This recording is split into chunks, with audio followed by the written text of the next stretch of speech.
Assalamualaikum warahmatullahi wabarakatuh. Berdosakah kita menjadi seorang YouTuber? Tergantung. Bisa berpahala, bisa berdosa. Di sini saya akan menjelaskan seorang YouTuber yang berdosa. Bagaimana? Apa ciri-cirinya? Ciri-cirinya singkat saja, yaitu satu, mengupload video atau konten atau film porno.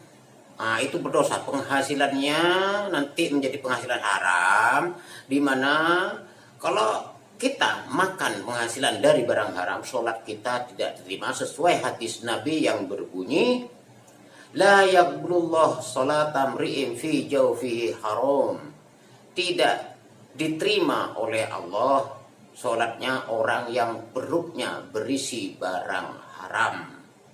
Yang kedua, YouTuber yang berdosa adalah mengupload cerita porno yang merangsang. Itu nanti penghasilannya dari pihak YouTube menjadi penghasilan haram.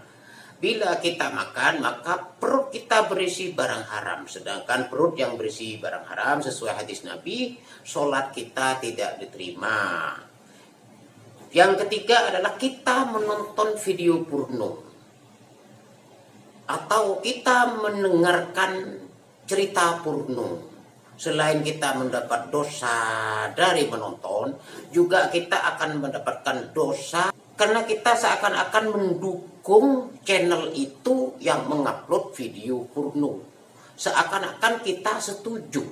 Sama dengan kita melihat orang, segerombolan orang minum arak atau bermain judi. Kita lewat di depannya, tapi kita tidak menegurnya. Katanya Nabi Muhammad, dosa kamu sama dengan dosa sekelompok orang itu. Ini hadis, sudah jangan dibantah. Ya, oke. Sedangkan dosa sebagai seorang YouTuber yang ketiga adalah membuat judul yang berdusta, berbohong. Contohnya, judulnya inilah objek wisata yang terindah Bukit Permai. Tapi dalam tayangan videonya hanya mengupload ngevlog jalan sepanjang jalan yang durasinya lama sekali. Sedangkan objek wisatanya yang disyuting hanya, anggap saja hanya 2 detik atau 10 detik. Itu namanya bohong itu. Penghasilan pun dari konten yang tidak jujur ini menjadi penghasilan haram. Bila dimakan menjadi darah daging, maka darah daging kita tumbuh menjadi barang haram. Sedangkan daging yang tumbuh dari barang haram tidak masuk surga sesuai hadis Nabi yang berbunyi, lahmun nabata minasyuhti la yadkhulul jannah. Daging yang tumbuh dari barang haram tidak masuk surga. Tolong jangan anak kita dikasih makan dari penghasilan haram. Ya, jadilah orang jujur, karena kejujuran itu membawa kepada keberkahan, membawa kepada kebaikan. Sedangkan kebaikan akan mengantarkan kita masuk ke dalam surganya Allah. Sedangkan seorang YouTuber yang berdosa yang berikutnya adalah di saat ngevlog, di saat membuat video, meninggalkan sholat. Katanya Allah dalam hadis qudsi, janganlah kamu meninggalkan sholat gara-gara rezeki. Jika kamu meninggalkan sholat gara-gara rezeki, akan aku siksa kamu dengan siksaku. Demi mengejar hiburan, kembang api di malam tahun baru, sholat ditinggalkan. Itu akan disiksa oleh Allah. Itu demi konten, demi penonton yang banyak. Setelah penontonnya, viewernya banyak, penghasilannya dari YouTube banyak. Setelah mendapat penghasilan dari YouTube, penghasilannya itu haram. Masuk dimakan, masuk dalam perut, maka daging kita tumbuh dari barang haram. Jangan dilakukan seperti itu. Dosa seorang YouTuber berikutnya adalah mengecewakan orang lain. Video itu ibarat TV. TV itu adalah menghibur penonton. Tapi bagaimana kalau konten kita, video kita mengecewakan orang? Tidak bermutu sama sekali, tidak menghibur sama sekali. Justru penontonnya itu kecewa. Itu menjadi dosa. Contohnya, mengupload hujan.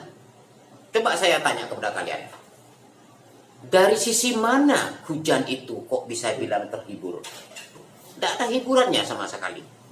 Nah, itu pun nanti penghasilannya dari pihak YouTube itu menjadi penghasilan haram. Contoh ya, kita membeli barang atau membeli makanan kepada warung B, kita ini A, ya. Membeli rujak contohnya 5.000. Setelah dimakan rujaknya itu bau, basi, tidak enak. Kita sudah mengeluarkan uang pengorbanan 5.000 rupiah. Lontongnya basi, ya. Itu saya kecewa, kita yang membeli ini kecewa.